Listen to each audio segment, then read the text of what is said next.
నమస్తే. ఈ మధ్య కాలంలో డీలిమిటేషన్ పై పెద్ద ఎత్తున చర్చ నడుస్తుంది. ప్రధానంగా ఏదైతే ఈ యొక్క నియోజకవర్గాల పునర్విభజన తర్వాత మాత్రం దక్షిణాదికి అన్యాయం జరుగుతుందనేది కూడా దక్షిణాదికి చెందిన రాష్ట్రాలు అయితే మాత్రం ప్రధానంగా ప్రస్తావిస్తున్నాయి. అందులో భాగంగా తమిళనాడు సీఎం కూడా అందరినీ కూడా ఏకతాటిపై కలిసి ఈ అంశాన్ని అయితే మాట్లాడే చర్చ పెట్టి కేంద్రంపై ఒత్తిడి తెచ్చే ప్రయత్నం చేస్తున్నారు. తాజాగా తెలంగాణ ప్రభుత్వం కూడా అన్ని రాజకీయ పార్టీలకు లేఖలు రాసి త్వరలో అఖిల పక్షాన్ని ఏర్పాటు చేయబోతున్నాం. ఇందులో భాగంగా మనం ఈ యొక్క డీలిమిటేషన్పై చర్చించి ఒక తీర్మానం చేసి కేంద్రానికి పంపాలని కూడా ఆ లేఖ ఉద్దేశంలో ఉంది. అసలు ఎందుకు ఈ డీలిమిటేషన్పై చర్చ జరుగుతుంది? నిజంగా దక్షిణాదికి అన్యాయం జరుగుతుందా లేదా? అసలు ఏంటి ఈ డీలిమిటేషన్? మరిన్ని విషయాలు తెలుసుకుందాం. కొంతకాలంగా కొన్ని సంవత్సరాలుగా దక్షిణాది రాష్ట్రాల్లో జరుగుతున్న అన్యాయాలపై అలాగే సమస్యలపై కూడా ప్రొఫెసర్ గాలి వినోద్ కుమార్ గారు అయితే ప్రస్తావిస్తున్నారు, వారు మాట్లాడుతున్నారు. ఇదే నేపథ్యంలో వారి విశ్లేషణ అయితే తెలుసుకుందాం. సార్ నమస్కారం. నమస్తే సార్, ముందుగా ఈ డీలిమిటేషన్ ఏంటి, అసలు ఎందుకు ఈ వివాదం, ఇప్పుడు ఈ అంశం ఎందుకు చర్చకు వస్తుంది, మీకున్న విశ్లేషణ ఏంటి సార్? అంటే డీలిమిటేషన్ అంటే యాక్చువల్గా మొదటి ఫజల్ అలీ కమిషన్ కంటే ముందు ఏంటంటే జనాభా లెక్కలు జరిగినాయి. మొదటి ఫజల్ అలీ కమిషన్ లెక్కల ప్రకారం ఏంటంటే రాష్ట్రాల విభజన జరగాలి. ఎంత జనాభా ప్రకారంగా ఈ రాష్ట్రాల విభజన జరగాలనేది కీలకం. కానీ అశాస్త్రీయంగా రాష్ట్రాల విభజన జరిగి ఉత్తరాది మొత్తం పెద్ద రాష్ట్రాలు గాను, దక్షిణాది చిన్న రాష్ట్రాలు గాను, ఈశాన్య రాష్ట్రాలు మరింత చిన్న రాష్ట్రాలు గాను విభజించారు. యాక్చువల్గా ఈ సమస్యకి మూల కారణం ఏంటంటే రాష్ట్రాల విభజన అశాస్త్రీయంగా జరగడం ప్రధాన కారణం. ఎందుకంటే ఇప్పుడు 80 ఎంపీలు అక్కడ ఉన్నాయి, ఎక్కడ ఉత్తరప్రదేశ్లో. మనకు వచ్చేసరికి తెలంగాణ ఆంధ్ర విడిపోయింది, 42 కాస్త విడిపోయినాయి. ఇప్పుడు మీకు ఈశాన్య రాష్ట్రంలో పోతే 1, 2, 3 అంతకంటే ఎక్కువ లేవు అక్కడ. అంటే ఒక రాష్ట్రంలో ఒక ఎంపీ ఉంటే ఎవరిది నడుస్తుంది? 80 ఎంపీలు ఉన్నది నడుస్తుందా, ఒక ఎంపీ ఉన్నది నడుస్తుందా? అట్లాగే 17 ఎంపీలు నడుస్తుందా, 80 ఎంపీలు నడుస్తుందా? సో కాబట్టి ఇక్కడ మీకు స్పష్టంగా కనబడుతుంది ఏంటంటే 80 ఎంపీలు ఉన్న దగ్గర 63 ఎంపీలు పెరుగుతున్నాయి ఈసారి 2011 సెన్సస్ ప్రకారంగా. అంటే 143 ఎంపీలు అయితే ఒక్క ఉత్తరప్రదేశ్లోనే. ఒక ఉత్తరప్రదేశ్లో 100 అంటే ఒక ఉత్తరప్రదేశ్ బీహార్లో 79 అవుతున్నాయి. ఒక్క బీహార్ ఉత్తరప్రదేశ్ కలిపితే ఎంత అవుతాయి అంటే మన దక్షిణాదికి ఎంతైతే ఇప్పుడు వస్తున్నాయో, ఇప్పుడు మనకు దక్షిణాది 130 ఉన్నాయి. మన దక్షిణాదిలో పెరిగేది ఎంత టోటల్ అంతా కలిపితే 10, 23 తర్వాత 12 అంటే 23, 12 ఎంత అవుతాయి? 35, 40. సో నా కేరళ 20 అట్లనే ఉంటున్నాయి. సో 39 అవుతున్నాయి అంతే. 39, 40 పెరుగుతున్నాయి. వీళ్ళు ఎంత పెరుగుతున్నాయి? 179 పెరుగుతున్నాయి. 179. మన ఒక 29, 30 పెరుగుతాయి. వీళ్ళు 179 పెరుగుతున్నాయి. కానీ జనాభాను బట్టే పెంచుతున్నాం, కానీ కేంద్రం అంటే దానికి ఏం చెప్తారు? అదే అంటున్నా, మీరు జనాభా రాష్ట్రాల విభజన జరిగినప్పుడే తప్పు చేసినట్టున్నా. 3 కోట్ల జనాభాతో ఒక రాష్ట్రం ఏర్పాటు కావాలని చెప్పి అంబేద్కర్ ప్రతిపాదన చేశాడు. మరి నువ్వు 25 కోట్ల జనాభాతో ఒక రాష్ట్రం ఎట్లుంటుందండి ఈ దేశంలో? ఉత్తరప్రదేశ్ 25 కోట్ల జనాభా, దక్షిణాది మొత్తం కలిపితే 25 కోట్ల జనాభా, ఒక్క యూపీతో సమానం. మరి ఎట్లయితుందండి? అంటే ఒక్క ఉత్తరప్రదేశ్ మొత్తం దక్షిణాది రాష్ట్రాలు అన్ని కలిపితే ఒక రాష్ట్రం ఎట్లయితుంది? అది అన్యాయం కదా. కాబట్టి రాష్ట్రాల విభజన జరిగేటప్పుడే ఉత్తరాది వాళ్ళు తమ ఆధిపత్యం కోసము, తమ అగ్రవర్ణ సంపన్న వర్గాల ఆధిపత్యం కోసం ఈ దేశంలో పర్మనెంట్గా ఉత్తరాది వాడే ప్రధానమంత్రి ఉండాలి. పర్మనెంట్గా ఎల్లకాలం ఉండాలి. ఇప్పుడు 78 సంవత్సరాల దక్షిణాది నుండి అయింది ప్రధానమంత్రులు 8 ఇయర్స్ మాత్రమే. 6 ఏళ్ళు పివి అయిండు, 2 ఏళ్ళు దేవేగౌడ అయిండు, అంతే. మొత్తం 70 ఏళ్ళు వాళ్ళే అయిందిగా, ఉత్తరాది వాళ్ళే అయిందిగా. మరి అన్యాయం కదా. ఇప్పుడు ఈ దేశ ప్రధానమంత్రి అనేది ఉత్తరాది వాళ్ళ జాగిరా కాదు కదా. ఈ ప్రాంతంలో ఈశాన్య రాష్ట్రాలకు, ఉత్తరాదికి, దక్షిణాదికి ఇట్లా తిరుగుతూ ఉండాలి ప్రధానమంత్రి పోస్టు. కానీ ఇంతకాలం మీరే అనుభవిస్తే ఇప్పుడైతే డీలిమిటేషన్ తర్వాత అసలు మనకు రాదు. ఎందుకు రాదంటే అసలు మన సంఖ్య లెక్కలో కూడా రాదు వాళ్ళకు. ఎందుకంటే త్రిబులేట్ చేస్తున్నారు. ఇప్పుడు అసలు పార్లమెంట్ అనేది నిర్మాణం చేసేటప్పుడు ప్రతిపక్ష పార్టీలు అన్నింటినీ సలహా తీసుకొని ఎన్ని సీట్లు పెంచాలని అనుకోవాలి వాళ్ళు. జనాభా దామాష పద్ధతిలో పెంచాలనుకోవాలి. కానీ జనాభా 135 కోట్ల జనాభా అఫీషియల్గా ఉంటే ఇవాళ 888 అనే సంఖ్య నీకు ఎట్లా వస్తుంది? అంటే అక్కడ ఇంద్రభవనం అంటే ఇంద్రుడు ఆయన 888 ఆయన లోకంలో, ఇంద్రలోకంలో ఆయన సభలో 888 ముందే డిసైడ్ చేసుకున్నా. 888 అక్కడ ఉంది. ఈ నరేంద్రుడు అక్కడ ఇంద్రుడు అయితే ఇక్కడ నరేంద్రుడు కూడా 888తోనే పరిపాలన చేస్తాడు అనే దాన్ని తీసుకురావడానికి ఇవాళ 888 అనే సంఖ్యను తీసుకొచ్చి 888 పెట్టిండాడు కొత్త పార్లమెంట్లో. ఉన్న పార్లమెంట్ గొలగొట్టి కొత్త పార్లమెంట్ కట్టించింది ఎందుకంటే మొత్తం హైందవ ఐడియాలజీ, హిందుత్వ ఐడియాలజీ కూడా కాలేదు, హైందవ ఐడియాలజీ. హైందవ ఐడియాలజీ అంటే ఏంది? వైష్ణవ ఐడియాలజీ, శైవ ఐడియాలజీకి విరుద్ధం. అంటే ఆర్య ఐడియాలజీ, అంటే ఆర్యులు విదేశీయులు, బ్రిటిష్ వాళ్ళు విదేశీయులే.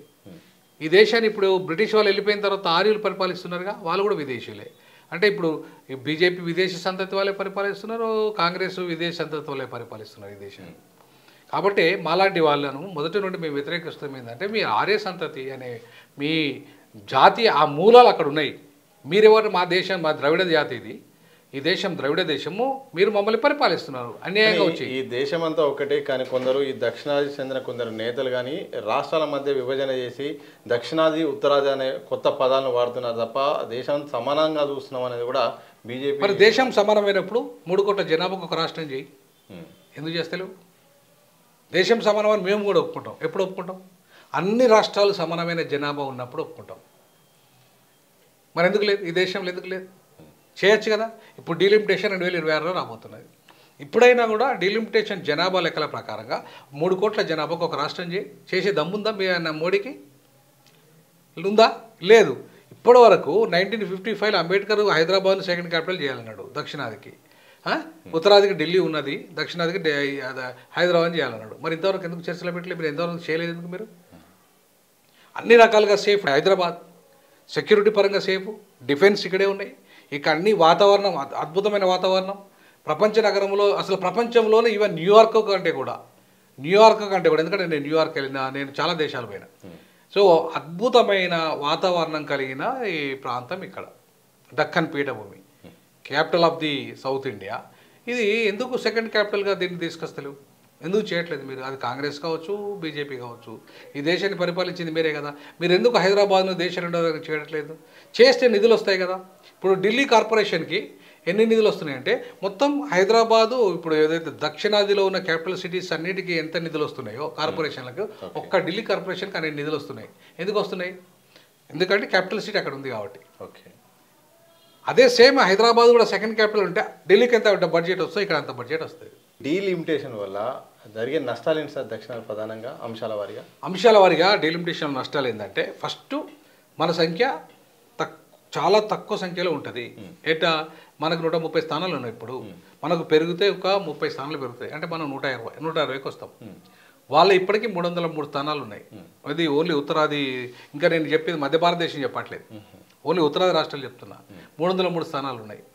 సో ఆ 303 స్థానాలు అంటే ఈ ఉత్తరాది ప్రాంతంలోనే 179 స్థానాలు పెరుగుతున్నాయి.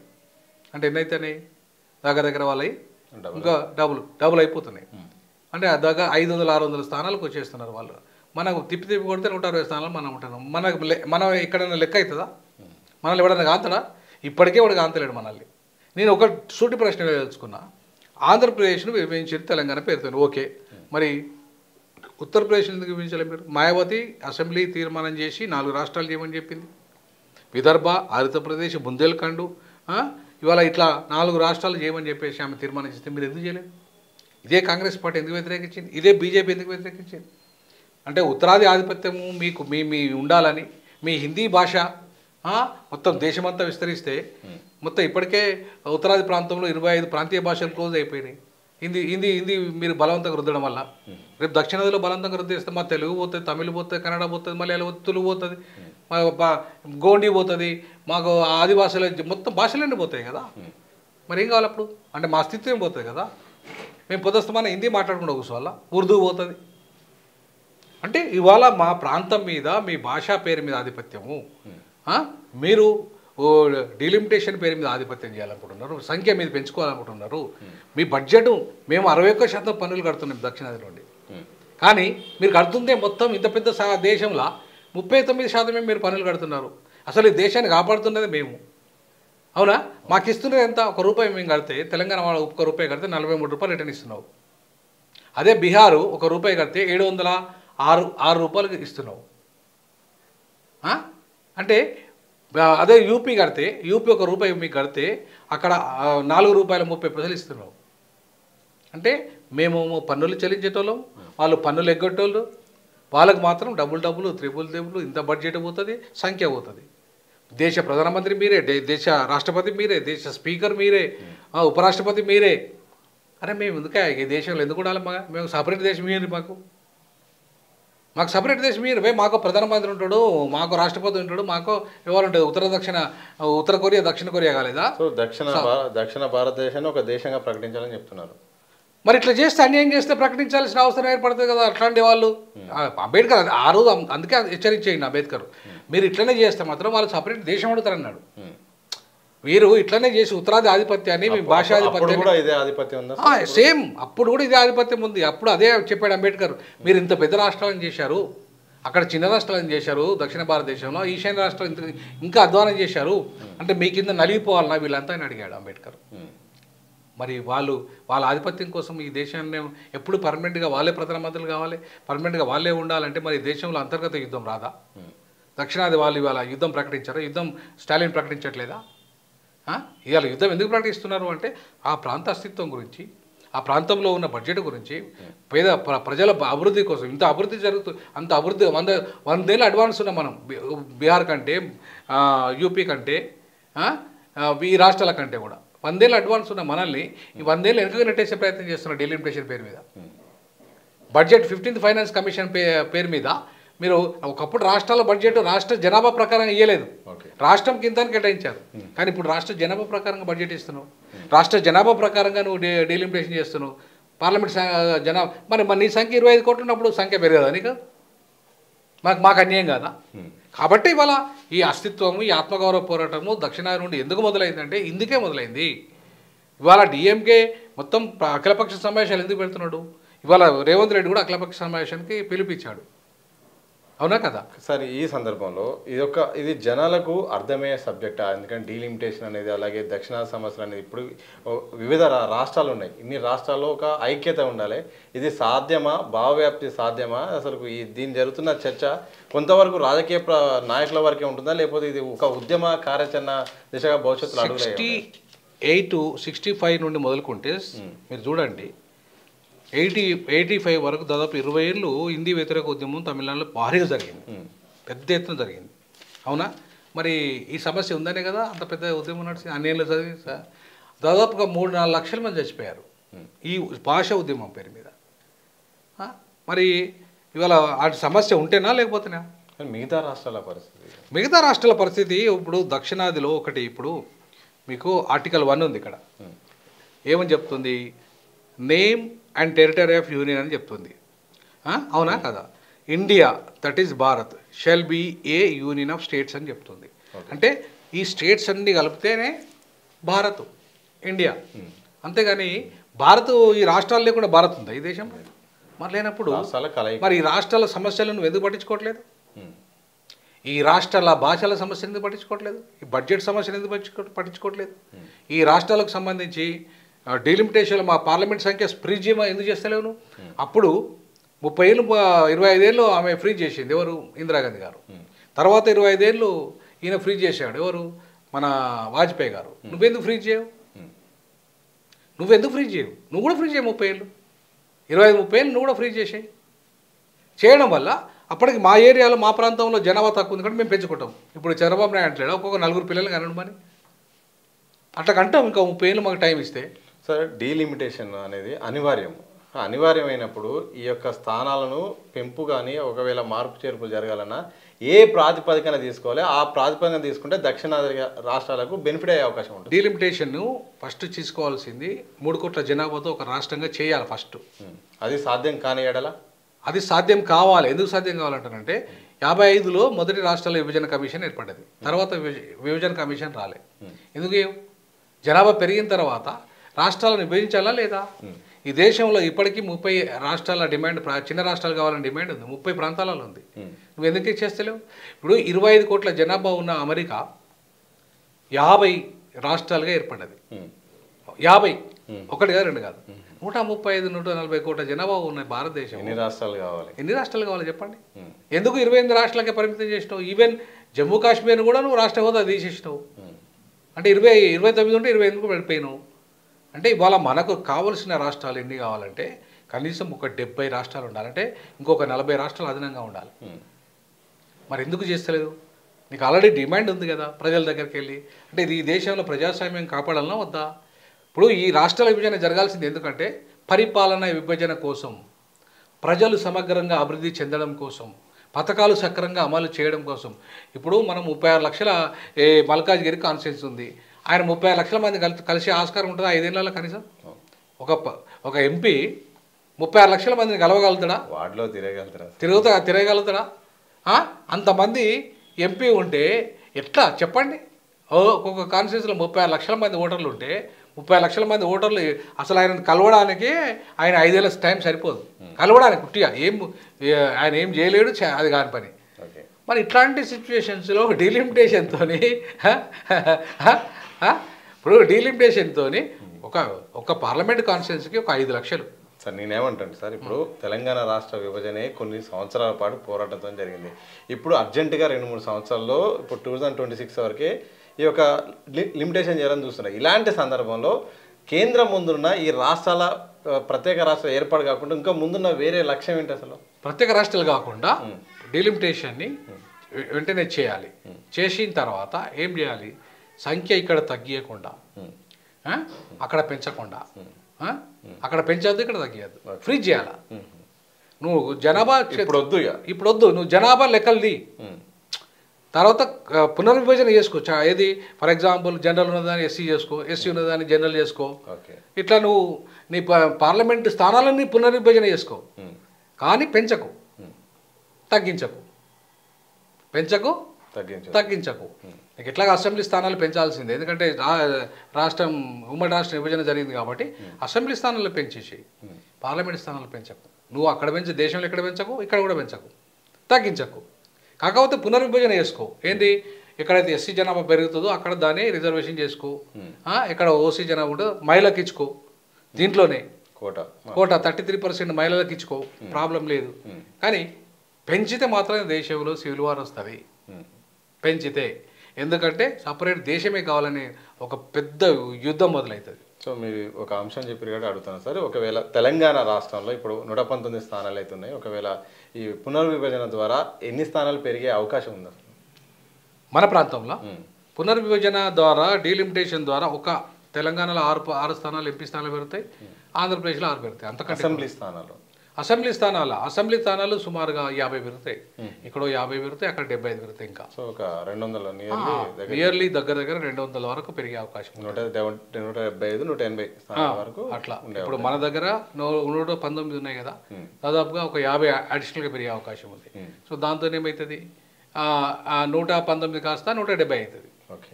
170 ఇక్కడ అవుతాయి, అక్కడ 175 ఉన్నాయి కదా, అక్కడ 50 పెరుగుతాయి.